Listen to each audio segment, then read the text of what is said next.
Lembaga survei Poltreking merilis hasil survei elektabilitas pasangan Capres-Cawapres di Pilpres 2024. Hasilnya, pasangan Prabowo Subianto dan Gibran Rakabuming unggul atas dua pasangan lainnya.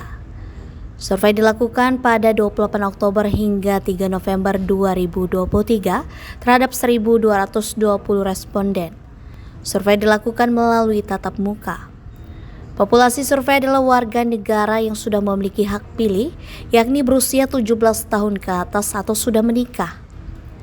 Pemilihan sampel dilakukan melalui metode multi-state random sampling, margin of error survei kurang lebih 2,9% dengan tingkat kepercayaan 95%.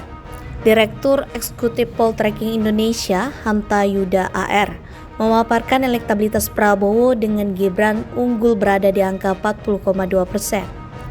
Sementara, pasangan Ganjar Pranowo dengan Mahfud MD 30,1% dan Anies Baswedan dengan Muhaimin Iskandar 24,4%. Prabowo Subianto dan Gibran Rakabuming Raka itu 40,2%. Kemudian pasangan Ganjar Pranowo Mahfud MD 30,1% dan Anies Baswedan Muhaimin Iskandar 24,4%. Sisanya 5,3% menyatakan belum menentukan pilihan atau tidak tahu tidak jawab. Jadi kalau kita lihat ini kisarannya margin antara pasangan Prabowo Gibran dan Ganjar Mahfud itu agak merenggang, menjauh sedikit. Di saat yang sama, Ganjar Pranowo Mahfud MD dan Anies Muhaimin itu mendekat jaraknya. Kalau kita gunakan margin of error tadi 2,9% plus minus, ini bisa bertemu ini antara Ganjar dan Anies Baswedan. Elektabilitas tiga pasangan Capres dan Cawapres survei Poltreking.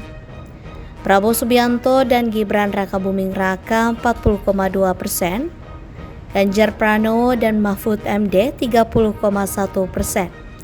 Anies Baswedan dan Muhaimin Iskandar 24,4%, tidak tahu atau tidak jawab 5,3%.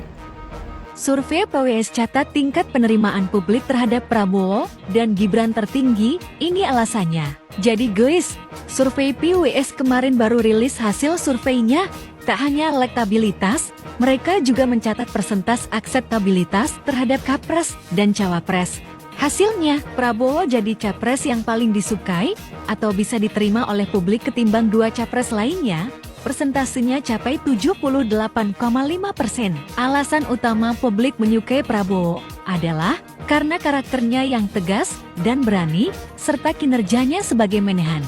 Gibran juga berhasil menyabet tingkat akseptabilitas publik tertinggi dengan persentase capai 70,5%. Alasan utama publik menyukai Gibran adalah karena Gibran dianggap mewakili generasi muda dan gaya politiknya yang santai. Wah, karena nih Capres-Cawapres Koalisi Indonesia Maju. Jadi si paling disukai dan si paling mewakili generasi muda. Begini, saya kebetulan punya data terbaru, tetapi baru mau kami rilis hari Minggu. Tetapi saya bisa konfirmasi bahwa temuan Poltreking kurang lebih mirip dengan temuan indikator. Okay. Nah, pertanyaan besarnya adalah mengapa terjadi pergeseran dan perubahan elektoral yang kencang pasca pendaftaran pasangan Capres-Cawapres di KPU.